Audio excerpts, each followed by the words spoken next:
Welcome friends, मैं हूं Nitesh Mundra master CBSE से। और आज हम देखने वाले हमारा part 3 of sample and solve in sample problems, और जिसको हम बोलते हैं solve problems in text book, और इन टेक्स्ट प्रॉब्लम का करंट इलेक्ट्रिसिटी का पार्ट। अब ये वीडियो के बाद में हमारा सिर्फ एक ही वीडियो बच जाएगा ये चैप्टर पे, जो रहेगा करंट इलेक्ट्रिसिटी की एक्सरसाइज एनसीईआरटी की।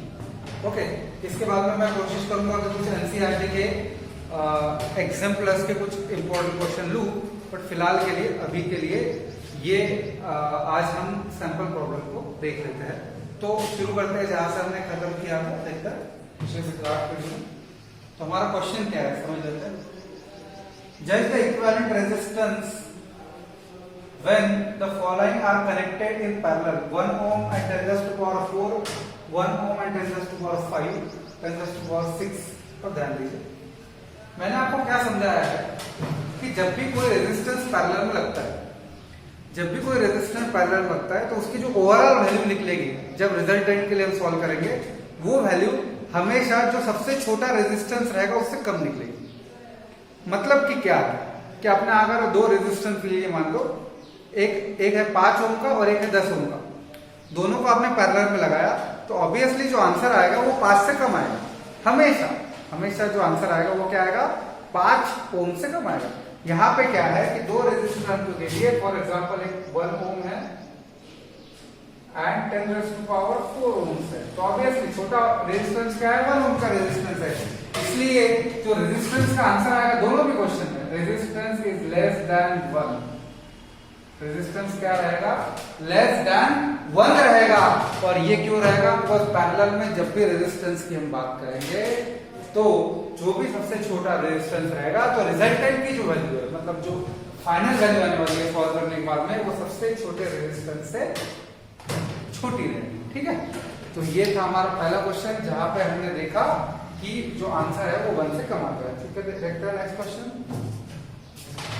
ठीक है, an electric lamp of 100 ohms, a toaster of 50 ohms and water filter of resistance 500 ohms are connected in parallel or 220 ohm. What is the resistance of electric iron connected at the same source takes as much current as the three appliances and what is the current through it? अब ध्यान, 3 चीजें बोली है हमको, given data लिख लेना है।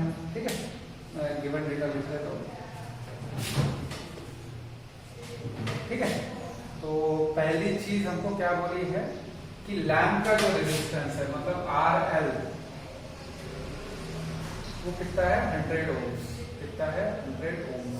ठीक है, उस पर में टोस्टर का जो है वो है RT, वो है 50 ohms, and a water filter of resistance 500 ohms, मतलब RF वाटर फिल्टर या RW जो है 500 ओम्स। ठीक है, इसके अलावा वोल्टेज दिया है हमको 220 वोल्ट, मतलब वोल्टेज जो हमको मिल गया 220 volt. What is the resistance of an electric iron connected the same source? मतलब ध्यान दो कि वही सेम सोर्स को, मतलब 220 वोल्ट को ही इलेक्ट्रिक आयरन को जोड़ा गया है, and that takes as much current as 3 appliances, मतलब तीनों को मिला के जो करंट आ रहा है, and what is current through it, मतलब सेम सोर्स को कनेक्टेड है, same source that takes as much current as 3 appliances, तो what is current through it. तो चलो समझ लेते हैं। यहाँ पे आपको करंट निकालना है, जो कि एक इलेक्ट्रिक आयरन ले ली है, जो ये 3 अप्लायंसेस मिल के ले रहे हैं। तो अब पहले क्या करेंगे, ऐसे केस में हम क्या करते हैं, सबसे पहले हम निकालते हैं इंडिविजुअल लेवल पे करंट। तो हमारे को 2 फाइंड है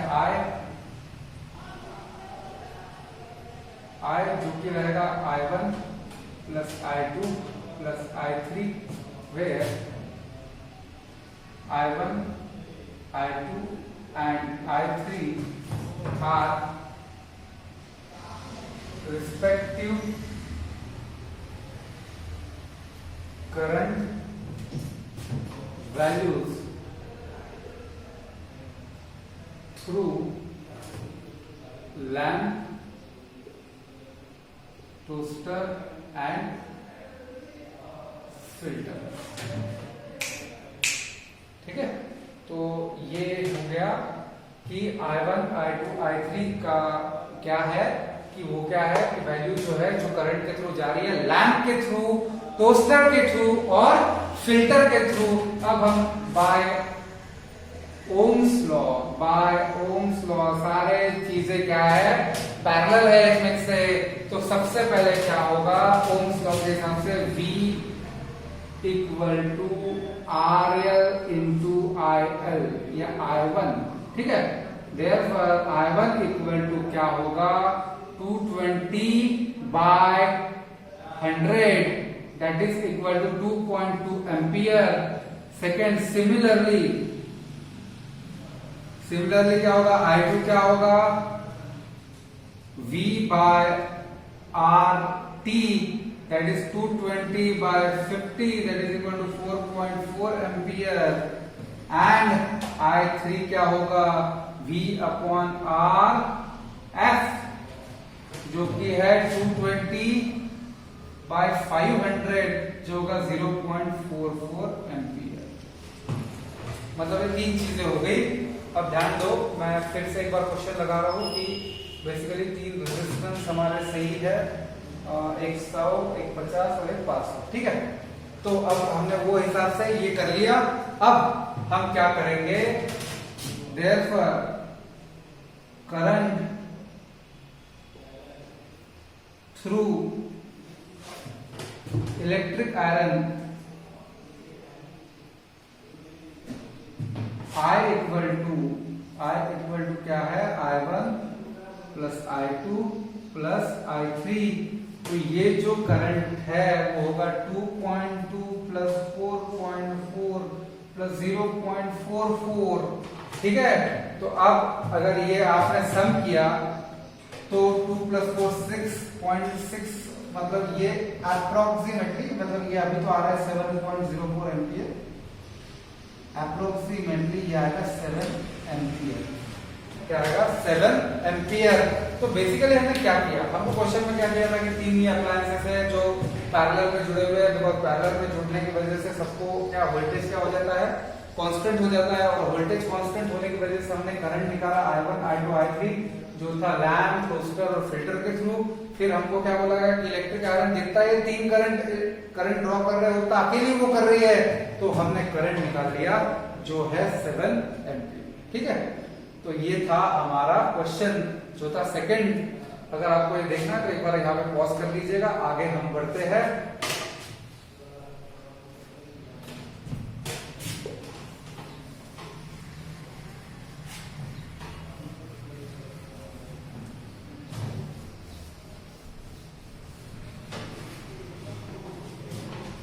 ठीक है, देखते हैं नेक्स्ट सवाल।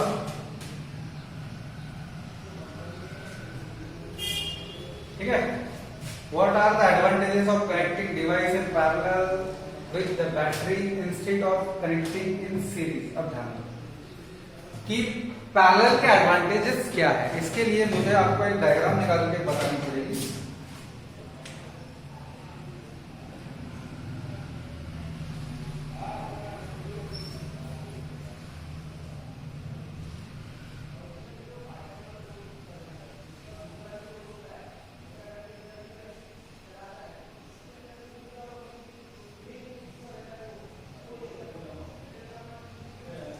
अब क्या होता है कि ये है पैरेलल अरेंजमेंट और ऐसा होता है सीरीज अरेंजमेंट। फॉर एग्जांपल अब इसमें मैंने एमीटर वगैरह नहीं दिखा, मैं सिर्फ आपको समझाने के लिए डायग्राम निकाल रहा हूं कि एग्जैक्टली होता कैसा। ठीक है, तो हमको एडवांटेज लिखने हैं पैरेलल अरेंजमेंट के। तो जो एडवांटेज पैरेलल अरेंजमेंट के रहेंगे वो डिसएडवांटेज सीरीज अरेंजमेंट के रहेंगे। ठीक है, इसमें क्या है, पहली बात, all appliance will get same potential difference, पहला सबसे बड़ा, बिकॉज आपके जो अप्लायंसेस है वो बने हैं स्पेसिफिक वोल्टेज पर काम करने के लिए। आप अगर अपने घर में कोई भी इलेक्ट्रिकल अप्लायंसेस है तो आप ये देखेंगे कि उनके ऊपर एक रेटेड वोल्टेज लिखा है कि भाई ये जो अप्लायंस है ये 220 वोल्ट पे काम करेगा। तो अब क्या हो रहा है कि अगर आप ये मान लेते हैं कि आप पैरेलल लगाते हैं तो पैरेलल में सारे अप्लायंसेस को क्या मिलेगा, सेम पोटेंशियल डिफरेंस मिलेगा, जो सीरीज में आपको नहीं मिल सकता। यहाँ पे V1 अलग होगा, यहाँ पे V2 अलग होगा, ये होगा V2 और ये होगा V1, ठीक है। मतलब यहाँ पे अलग हो जाएगा, यहाँ पे अलग हो जाएगा। तो ये है पहला पॉइंट, ठीक है। आपको एग्जाम में इसको बहुत ब्रॉड तरीके से लिखना पड़ेगा, बट अभी के लिए मैं सिर्फ ये समझा रहा हूँ कि क्या बेहतर है। सेकंड जो है वो है कि यहाँ पे क्या होगा कि ईच electrical appliance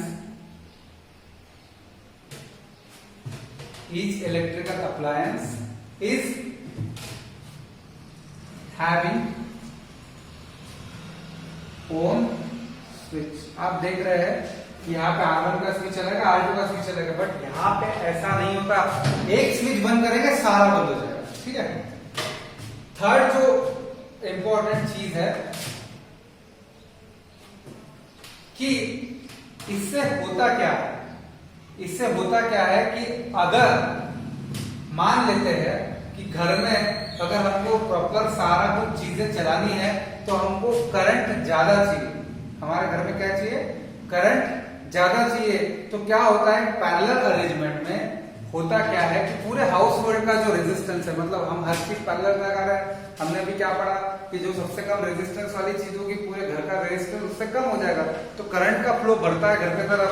तो इससे क्या होता है, house hold resistance, house hold resistance is low, so current flow is high.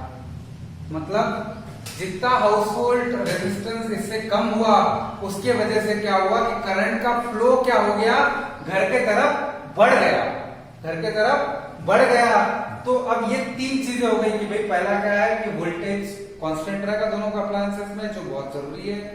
Second चीज क्या होगी कि इलेक्ट्रिकल अप्लायंसेस को क्या रहेगा, खुद का स्विच रहेगा। और अब हाउस होल्ड करंट का सर्किट क्या हो गया, कम हो गया। अब इसमें और एक चीज जुड़ जाती है कि फॉर एग्जाम्पल मान लेते हैं कि ये स्विच हमने बंद कर दिया, जैसे हमने देखा क्या कि अपना ओन स्विच है, अपने आपने R1 का स्विच बंद कर दिया। अब ये पहले क्लोज था, अब मैंने क्या कर दिया, ओपन कर दिया। क्या कर दिया, आप ओपन कर दिया। तो इसका घर के इफेक्ट, घर पे कोई इफेक्ट नहीं आएगा।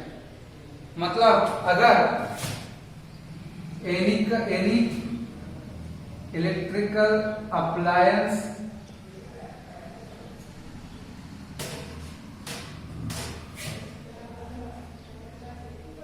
is switch off, then no effect on other appliances। क्यों ऐसा, बिकॉज इसकी पूरी लाइन अलग है, इसकी पूरी लाइन अलग है। V इक्वल टू IR रहने वाला है, आप कैसे भी लगा दो, पैरेलल में लगाओगे तो उसको जितना करंट चाहिए, जो चीज चल रही है उतना ही मिलेगा, उससे ज्यादा नहीं मिल सकता। बट यहाँ पे क्या है, ये चारों पॉइंट गलत ठहर जाते हैं। पहला कि कांस्टेंट वोल्टेज मिलता नहीं, V1 V2 वोल्टेज अलग अलग डिस्ट्रीब्यूट हो जाएगा। सेकंड चीज अप्लायंसेस को अपना ओन स्विच नहीं है, एक स्विच आप बंद करेंगे सारे अप्लायंस लाइन में बंद हो जाएंगे। थर्ड, ये बिल्कुल एक एग्जांपल है हमारे दिवाली वाली सीरीज के जैसा, एक बल्ब उड़ता है पूरी सीरीज बंद हो जाती है, ठीक है। थर्ड कि हाउस होल्ड रेजिस्टेंस बढ़ेगा जिसके वजह से करंट क्या होगा, घटेगा। और फोर्थ कि अगर एक ही अप्लायंस स्विच ऑफ कर देते हैं, जैसे मैंने बताया एक बल्ब अगर निकाल लिया गया तो वो दिवाली वाले सीरीज का, तो सारे के सारे अप्लायंसेस क्या हो जाएंगे, बंद हो जाएंगे। बिकॉज यहाँ पे सर्किट ब्रेक हो जाएगा, यहाँ पे सर्किट ब्रेक हो जाएगा। जैसे मैंने इसको बंद कर दिया तो अब इधर से इधर करंट पास नहीं हो सकता, इधर से इधर करंट पास नहीं हो सकता। और ये था हमारा क्वेश्चन नंबर 3। अब हम बढ़ते हैं आगे क्वेश्चन नंबर 4 पे। ठीक है, समझ गया है कि वोल्टेज कांस्टेंट रहेगा और अप्लायंसेस इंडिविजुअली क्या होगा, स्विच ऑफ स्विच ऑन हो सकता है। और इसके अलावा क्या है कि कोई भी इलेक्ट्रिकल अप्लायंसेस बंद करेंगे उसका असर दूसरों पे नहीं पड़ेगा और पूरे घर का जो रेजिस्टेंस है वो क्या हो जाएगा, कम हो जाएगा, जिसकी वजह से करंट फ्लो प्रॉपर बना रहेगा। तो देखते हैं नेक्स्ट क्वेश्चन। तो देखते हैं फोर्थ क्वेश्चन हमारा क्या है।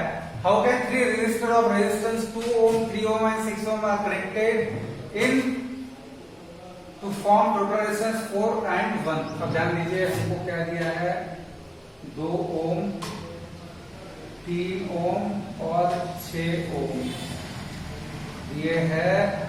और हमको क्या बोला है, हमको बनाना कितना है, 4 ohms बनाना है और 1 ohm बनाना है। ठीक है, तो अब इसको समझ लेते कैसे करते हैं ऐसे क्वेश्चन को।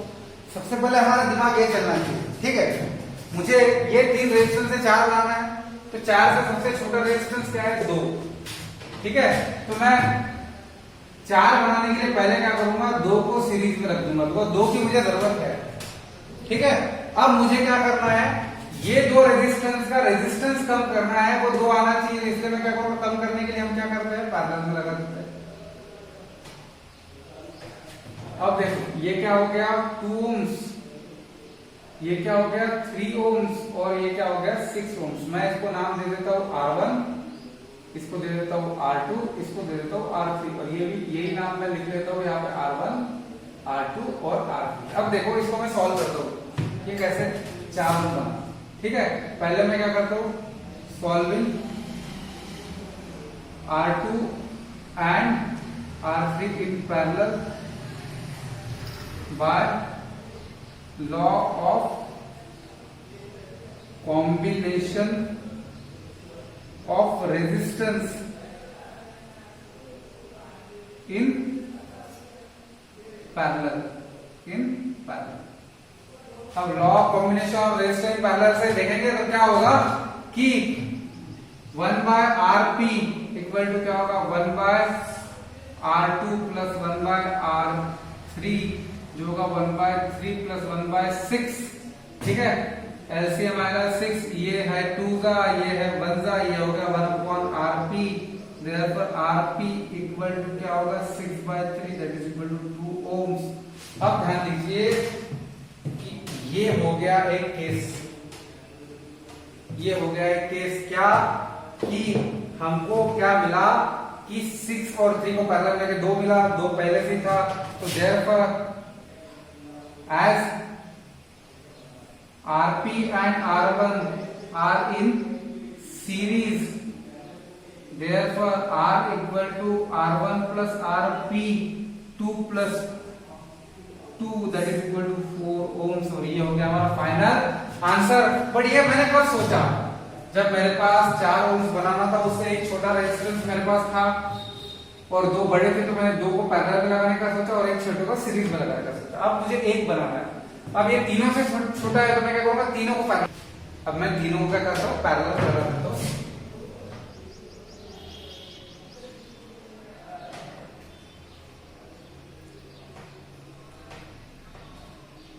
ये हो गया R1, ये हो गया R2, ये हो गया R3 जिसकी वैल्यू है 2 ohms, 3 ohms और 6 ohms। अब क्या देखो, मैं कैसा सोच रहा हूं, सोच क्या है, अगर तीनों से छोटा है तो पैरेलल में लगाना एक ही ऑप्शन रहेगा, तीनों में से एक से बड़ा है तो एक को सीरीज में, बाकी लोगों को पैरेलल में लेना पड़ेगा। या और कुछ अरेंजमेंट हो सकती है, अब ये क्वेश्चन के लिए तो यही है। अब क्या करेंगे, इसको सॉल्व करेंगे by law of combination of resistance in parallel. क्या होगा, 1/R equal to 1/R1 plus 1/R2 plus 1/R3। ठीक है, 1/R क्या है, ये निकालना है, 1/R2 1/3 प्लस 1/6। अब देखो 2, 3 और 6 का जो एलसीएम है वो आता है 6, तो हम क्या करेंगे, नीचे ले लिया हमने 6, 2 के 3 टाइम्स आता है इसलिए लिखा 3, 3 के 2 टाइम्स आता है इसलिए लिखा 2, 6 के 1 टाइम्स आता है इसलिए लिखा 1। therefore R equal to 6/6 that is equal to 1 ओम। समझ गया? मतलब जब भी ऐसा आपको क्वेश्चन आए कि आपको गिवन रेजिस्टेंस से एक रेजिस्टेंस बनाना है तो आपको सोचना पड़ेगा कि क्या उससे वो बड़ा है या वो छोटा है, तो फिर उस हिसाब से आपको अरेंजमेंट ठहराना पड़ेगा। ठीक है, तो ये था हमारा क्वेश्चन नंबर 4। अगर आपको इसको देखना है तो आप वीडियो को पॉज करके इसको एक बार लिख सकते हैं। ठीक है, मैं बढ़ता हूँ क्वेश्चन नंबर 5 की तरफ।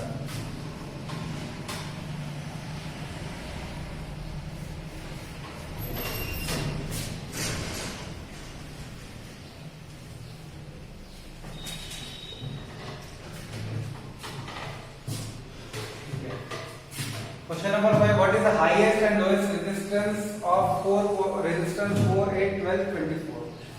मतलब हमारे पास 4 रेजिस्टेंस है।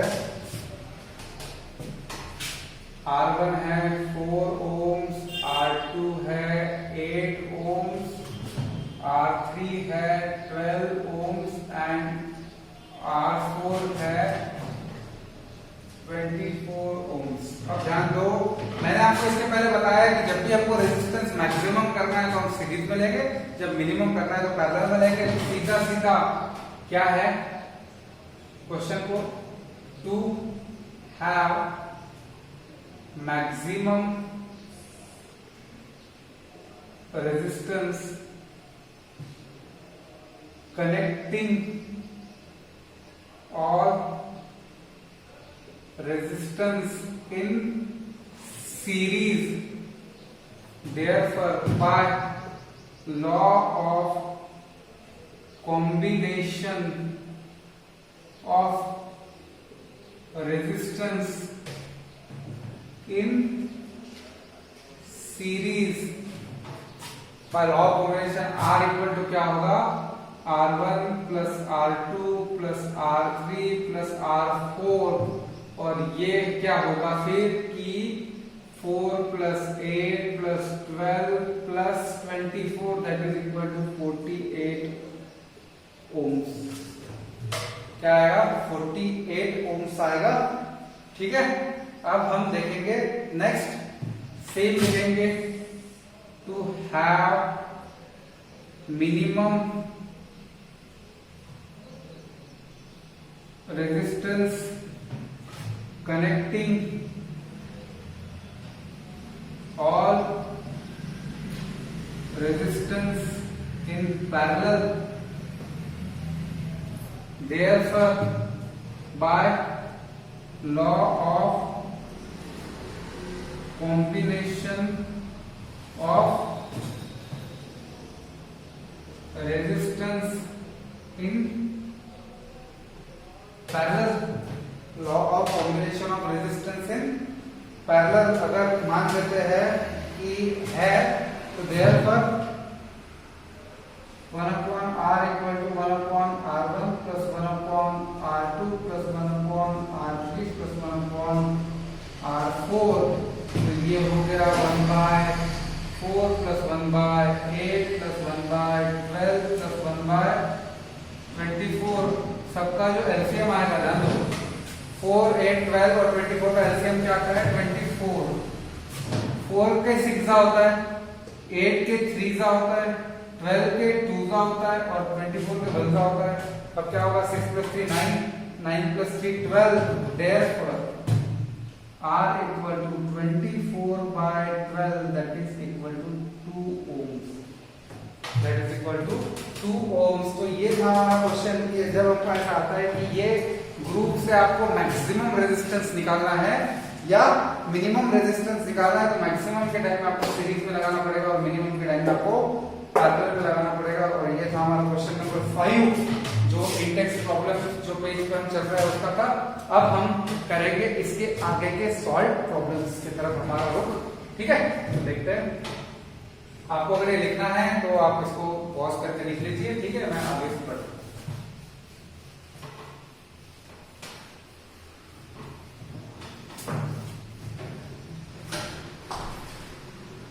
ठीक है, तो देखिए अगला क्वेश्चन हमारा क्या आ रहा है सामने हमारा।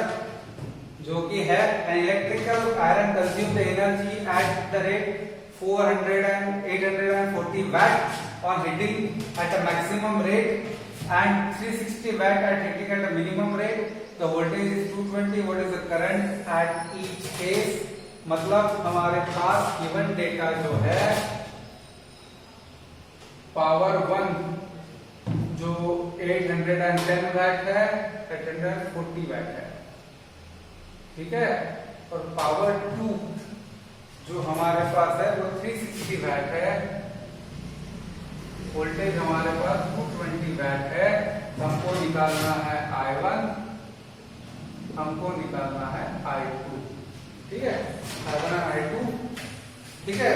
और हमको ये भी बोला है कि हमको रेजिस्टेंस भी निकालना है R1 और निकालना है R2, ठीक है। तो मतलब आपको 4 चीजों का आंसर निकालना है, तो समझ लेते हैं कि कैसा करेंगे, ठीक है। तो अब देखिए, जब भी हमको ऐसा क्वेश्चन आता है तो सबसे पहले हमको देखना है कि हमको गिवन क्या है। हमको गिवन है पावर, वोल्टेज और करंट चाहिए, और इसके बेसिस पे मैं सोचता हूँ पावर की तो मेरे पास 3 फॉर्मूला है, एक V into I square R और V स्क्वायर बाय R। अब इसमें कौन सा फॉर्मूला लगेगा? मेरे को पावर दिया है, मेरे को वोल्टेज दिया है, मेरे को करंट निकालना है, तो मैं कौन सा फॉर्मूला यूज करूंगा? मैं कौन सा फॉर्मूला यूज करूंगा? Power equal to V into I use करूंगा। पावर इक्वल टू क्या करूंगा? V into I यूज करूंगा। और अब ये क्वेश्चन में मैं क्या करूंगा? करंट I1 और करंट I2। तो देखते हैं, अब करते हैं solution. Case 1 where power is 840 watt, voltage is 220 watt, I1 R1 to find, ठीक है। तो अब क्या करेंगे? By formula power P1 equal to V into I1, ठीक है। Therefore I1 equal to power 840 by 220, 0 0 cut गया, ये हो गया 11 और ये हो गया 42, और 42 by 11 हम करेंगे तो आएगा 3 पॉइंट। आपको बचा 90, दैट इज 8, अब बचा 20, दैट इज 1, तो 3.81 एम्पियर पहले इसमें आया, ठीक है। और अब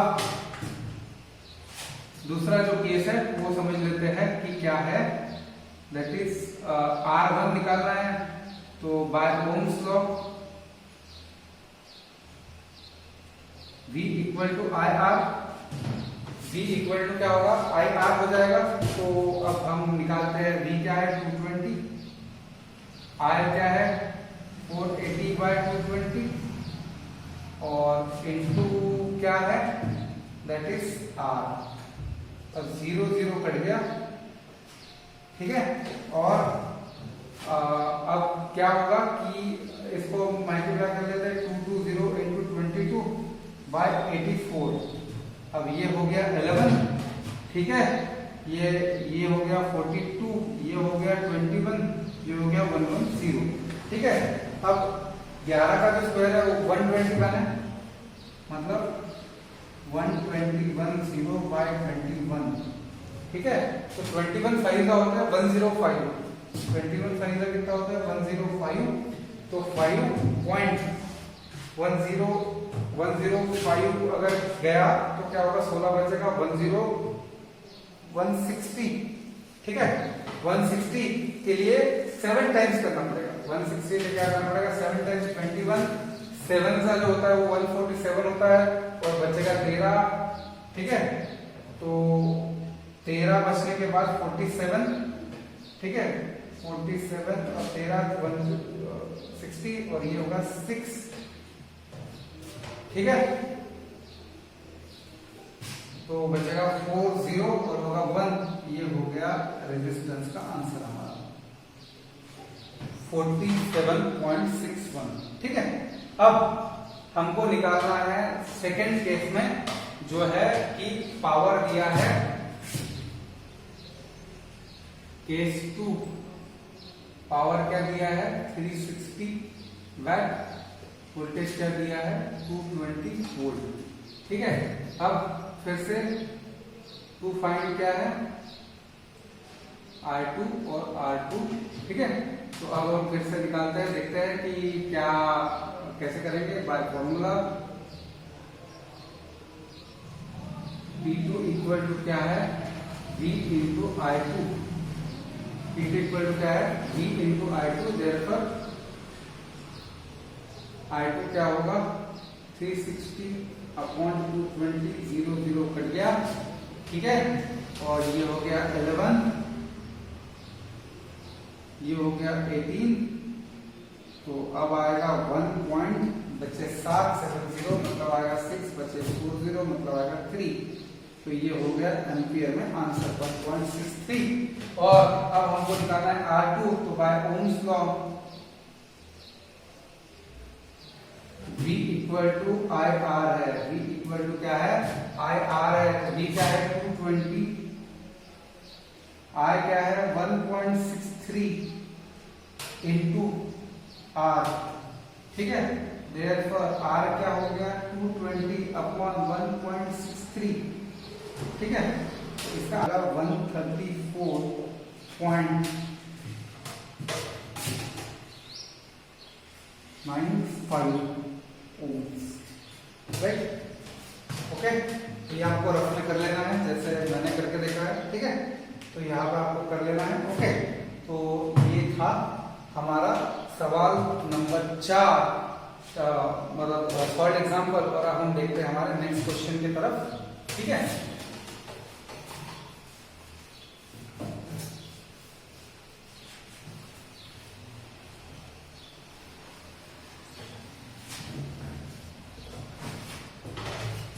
चलते हैं नेक्स्ट क्वेश्चन की तरफ, जो कि है 100 joule heat is produced each second, 4 ohm resistance, find out the potential difference across the resistor, ठीक है। मतलब 100 joule heat is produced each second in 4 ohm resistor, ठीक है, ठीक है, ठीक है। तो गिवन डेटा लिख लेते हैं कि H जो है वो 100 जूल है, ठीक है। इसके अलावा टाइम जो है वो 1 सेकेंड है, जो रेजिस्टेंस है वो है 4 ओम्स। इसके अलावा हमको पोटेंशियल डिफरेंस ढूंढना है, हमको ढूंढना है V। तो हमको पता है अगर हमको V ढूंढना है तो पहले हमको ढूंढना पड़ेगा I, because V equal to I R होता है। तो अगर V ढूंढना है हमको तो I चाहिए, जो I नहीं है हम हीट के फॉर्मूले से निकालेंगे। Solution by joule's law, H equal to I square R T, ठीक है। तो H क्या है 100, आई स्क्वायर निकालना है, R क्या है 4, ये 1। अब क्या होगा आई स्क्वायर इक्वल टू क्या आ जाएगा 100 by 4, that is equal to 25, ठीक है। देयरफॉर I इक्वल टू क्या होगा under root of 25, that is equal to 5 ampere, ठीक है। अब ये 5 एम्पियर आ गया, ठीक है। अब ये कैसे आएगा बाय जूल्स लॉ से। Now therefore by ohm's law,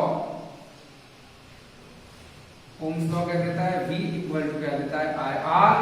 V जो है वो क्या निकालना है, I जो है वो है 5, R है 4, that is equal to 20 volt. तो ये हो गया हमारा आंसर, कि आंसर जो आया हमारा वो आया 20 वोल्ट, ठीक है। तो ये था एक सिंपल सा सवाल on basis of heating effect of electric current. अब हम देखते हैं इसका नेक्स्ट क्वेश्चन, ठीक है। तो अगर आपको ये देखना है तो आप एक बार इसको पॉज कर लीजिएगा, फॉर्मूला देखिए क्या लग रहा है, देखिए क्या निकालना है, देखिए। और उसके लिए अगर कुछ और निकालना है तो वो निकाल के फिर आपको वैल्यू पुट करके आपको आंसर मिलेगा। तो देखते हैं नेक्स्ट क्वेश्चन, ठीक है। नेक्स्ट क्वेश्चन हमारे जो रहेंगे वो है हमारे इंटेक्स प्रॉब्लम। तो देखते हैं क्या दिया है इंटेक्स प्रॉब्लम में, ठीक है। थोड़ा सा जूम कर लेते हैं, मतलब बेहतर दिखेगा। What does the electrical heater or hollow coil heating element does? इसका मतलब क्या है? कि आपने अगर हमारे घर में हेयर ड्रायर है, अगर आप उसको थोड़ी देर गर्म करते हो तो आप अगर उसको अंदर देखते हो थोड़ी देर बाद में तो आपको दिखेगा कि कॉइल रेड हो गया, मतलब वो ग्लो कर रहा है। बट हमारे जो इलेक्ट्रिकल अप्लायंसेस के वायर है वो ग्लो क्यों नहीं करते? इसका एक सिंपल सा कारण है कि हीटिंग इफेक्ट, ग्लो करना मतलब कब करना, जब वो बहुत ज्यादा हीट डेवलप करेगा, और हीटिंग इफेक्ट डायरेक्टली डिपेंड होता है on the base of resistance. तो as the resistance of the electrical appliances cord is very low, therefore the heat generated at the cord is very low, and that's why we can say that the electrical cord will not glow as the electrical heating component। ठीक है, इसका मतलब simple है कि क्या है कि resistance कम होने की वजह से ये इलेक्ट्रिकल अप्लायंसेस के जो कॉर्ड है वो ग्लो नहीं करता, बिकॉज वो उतनी हीट ही जनरेट नहीं करता। ठीक है, तो अब हम देखते हैं हमारा नेक्स्ट सवाल। Compute the heat generated while transforming 96,000 coulomb of charge in 1 hour to the potential difference of 50 watt. ठीक है, तो अब ध्यान दीजिए कि हमको हीट जनरेटेड निकालना है। तो हीट जनरेटेड निकालना है तो Q दिया गया है 96,000 कूलम, हमको टाइम दिया गया है 1 आवर, जिसका सीधा जो मतलब है वो होता है 3600 सेकेंड्स। इसके अलावा हमको दिया है पोटेंशियल डिफरेंस 50 वोल्ट। ठीक है, अब देखते हैं इस ऐसे क्वेश्चन के बारे में हमको सोचना पड़ता है। अब हमको क्या पता है, वी नो कि H इक्वल टू क्या होता है I²RT। इसमें कौन सी चीजें हमारे पास है ये समझ लेते हैं। हमारे पास R नहीं है, हमारे पास I नहीं है, हमारे पास है सिर्फ T। ठीक है, तो अब हमको ये निकालने पड़ेंगे, उसके बाद ही हम कुछ कर सकते हैं। तो कैसे देखते हैं, कैसे निकाल सकते हैं। ठीक है, तो पहले हम निकालेंगे I। तो सॉल्यूशन, फाइंडिंग करंट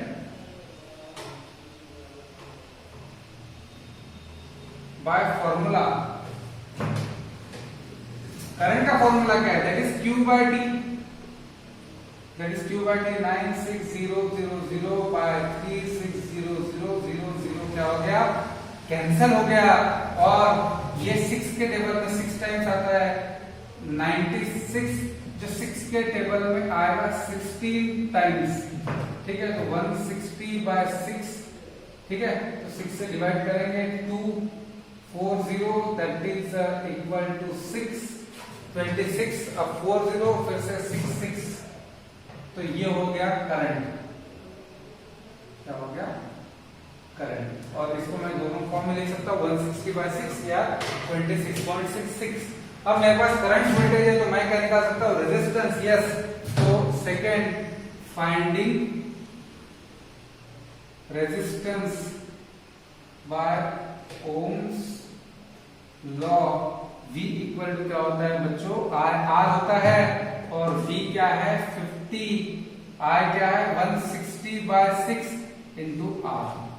अब ये इधर चले गया, ये हो गया 300 बाय 160। ये इक्वल टू क्या हो गया? R। Therefore R equal to क्या आएगा? 0 पड़ गया। अब आएगा 1 पॉइंट, क्या आ गया? 1 पॉइंट। अब बचे 140 का डायरेक्ट जो मतलब होता है वो 8। 140, तो इसके जो 16 का जो इससे छोटा जो नंबर आएगा वो आएगा 154, और उससे जो छोटा नंबर आएगा वो आएगा 126। ठीक है, तो 128 आएगा। ठीक है, तो 128 तो 140 बचा था, तो 8 टाइम्स लिया, अब बचता है 12। ठीक है, अब बचता है 12, तो ये आएगा 7। तो ये हो गया हमारा रेजिस्टेंस। ठीक है, या इसको हम क्या लिख सकते हैं? रेजिस्टेंस को हम क्या लिख सकते हैं? 300 बाय 160। अभी इसको R लिख देते हैं। ठीक है, तो अब हमको हमारा एक्चुअल मतलब क्या है? हमको फाइंड क्या करना है? हमको फाइंड करना है करंट। तो हम उसके लिए ट्राई करेंगे, देखते हैं। ठीक है, तो finding heat generated heat generated, अब हीट जनरेट कितनी हुई तो क्या हो गया by joule's law, by joule's law ऊपर करते हैं यहाँ पे, ठीक है। बाय जूल्स लॉ क्या है, H इक्वल टू क्या है आई स्क्वायर आर टी है, H इक्वल टू क्या है आई स्क्वायर आर टी है, तो I में रखूंगा that is equal to 160/6 into 160/6, R में क्या रखूंगा 300/160 और टाइम में रखूंगा 3600, टाइम में क्या रखूंगा 3600, ठीक है। तो अब इसको सॉल्व करते हैं, 6 से 36 कट गए, 6 से 36 कट गए दैट इज इक्वल टू ये आ गया 100, 160 कट गया, खत्म हो गया। अब क्या बचा हमारे पास में 160 इंटू 300 इंटू 100 मतलब 6 3 का 48, 0 0 0 0 0 मतलब क्या होगा 4.8 into 10 raise to power 1 2 3 4 5 6 joule, ये हो गया हमारा हीट जनरेटर। ये क्या हो गया हमारा हीट जनरेटर। इसलिए मैंने क्या किया, यहाँ पे कटने वाला था इसलिए मैंने क्या किया, ये जो पॉइंट में है इसका आंसर का यूज हमने नहीं किया, समझ गया। हमको दिमाग लगाना है कि हमारा कैलकुलेशन कैसे कम हो सके, हमको बढ़ाना नहीं है, हमको क्या करना है कैलकुलेशन को क्या करना है कम करना है, और वो बेसिस पे हमको सोचना है, ठीक है। ओके तो चलो करते हैं नेक्स्ट क्वेश्चन जो इंटेक्स में का रहेगा, ठीक है। तो ये मैं मिटा देता हूँ, अगर आपको देखना है तो आप इसके पहले वीडियो थोड़ा सा पॉज करके आप इसको लिख सकते हो और इसको आपको घर पे करके देखना है, ठीक है।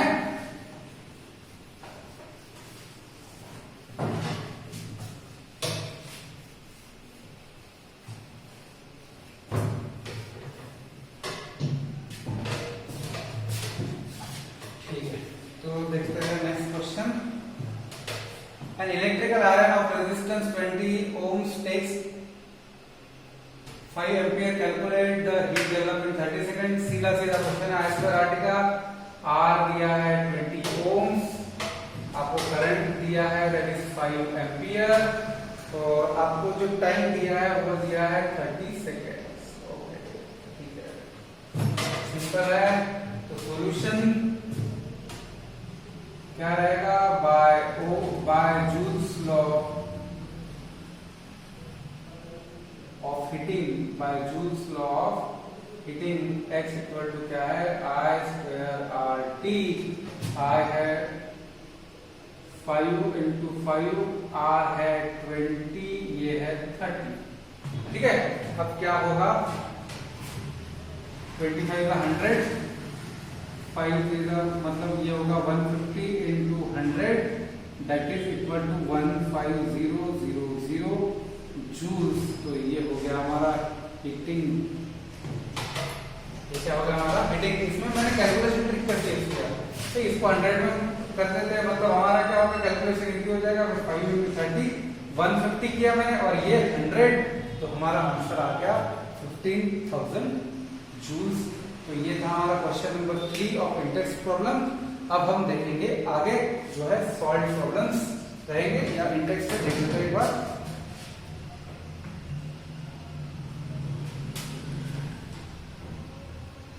ठीक है चलो देखते हैं, ठीक है।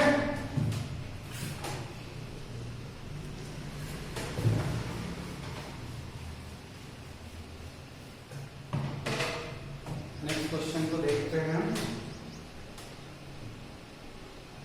क्या electric bulb connected to 220 volt generator, मतलब वोल्टेज दिया है हमको 220 volt, current is 0.5 ampere, what is power, अब ध्यान दो करंट दिया है 0.5 एम्पियर। अब ध्यान दो पावर के हमारे पास तीन फॉर्मूले है, power equal to V into I square R और V स्क्वायर बाय R। यहाँ पे जो फॉर्मूला लगेगा V और I का यूज है, इसलिए क्या लगेगा P। तो solution finding power by formula तो क्या है कि इक्वल टू V इंटू आई है, जो है 220 इंटू 0.5 एम्पियर, जो कि आएगा 110 वैट। तो ये था हमारा आंसर। मतलब सीधा क्वेश्चन था कि 220 इंटू V इंटू आई पावर यूज करना है, पावर हमको निकालना है। तो ये था हमारा क्वेश्चन नंबर 1। अब हम देखते हैं क्वेश्चन नंबर 2 जो है 12.3, एन इलेक्ट्रिकल रेफ्रिजरेटर 400 वैट। ठीक है, मतलब गिवन क्या है, पावर है 400 वैट का।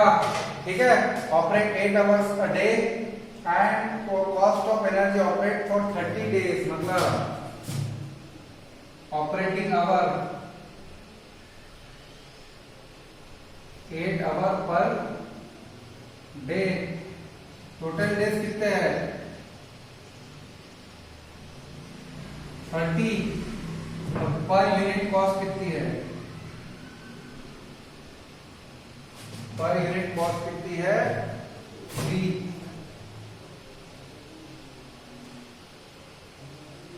रुपीज 3 पर किलोवाट आवर। ये हमारा गिवन डेटा है। ठीक है, मैंने ऐसे क्वेश्चन में आपको क्या बताया है कि पावर को आपको क्या मिलाना है किलोवाट में, आर को आपको लाना है टोटल ऑपरेटिंग आवर्स में। ठीक है, तो मैं क्या करूंगा, solution power equal to 400 watt, मतलब 400 अपॉन 1000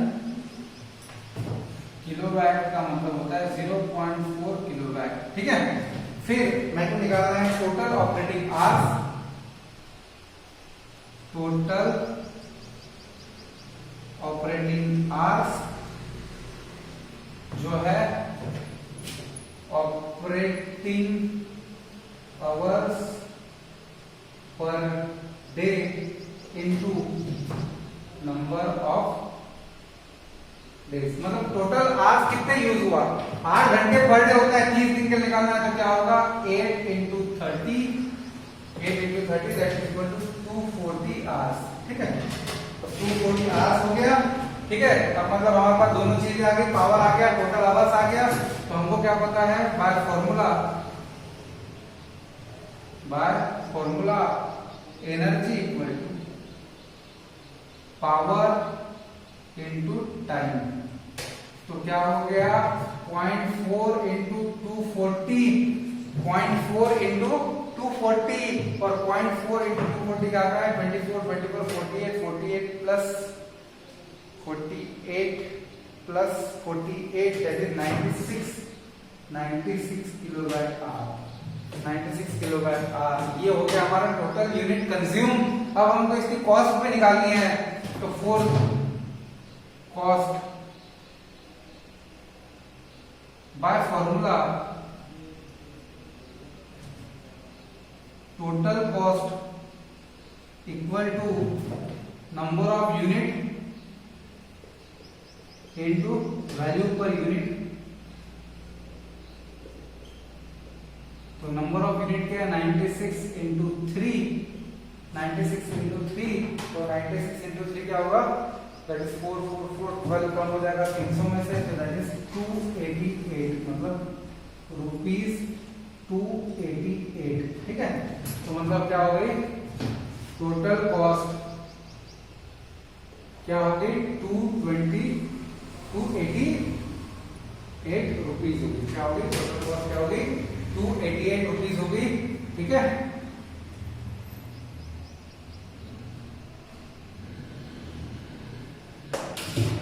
तो ये हो गया हमारा वो क्वेश्चन। ठीक है, ठीक है, तो अब बढ़ते हैं नेक्स्ट की तरफ।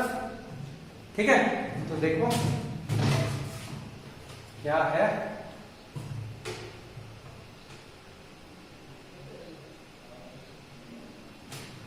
ठीक है,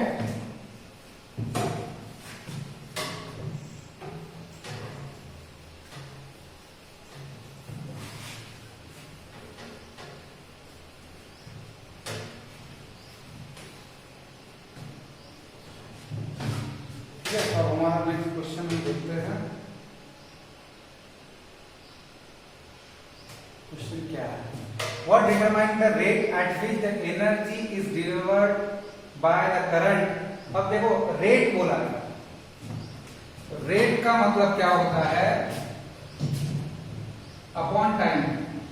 क्या बोलता है, रेट एट विच एनर्जी, मतलब एनर्जी बाय टाइम क्या होता है ये पूछ रहा है, और वो क्या होता है, power.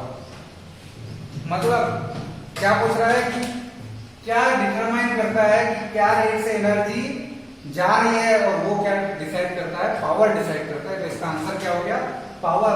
And electrical motor takes 5 ampere 220 volt by determining the power of motor and energy consumed in 2 hours. अब ध्यान दो, इसका मतलब अब ये समझा देता हूं मैं कि ये क्या है।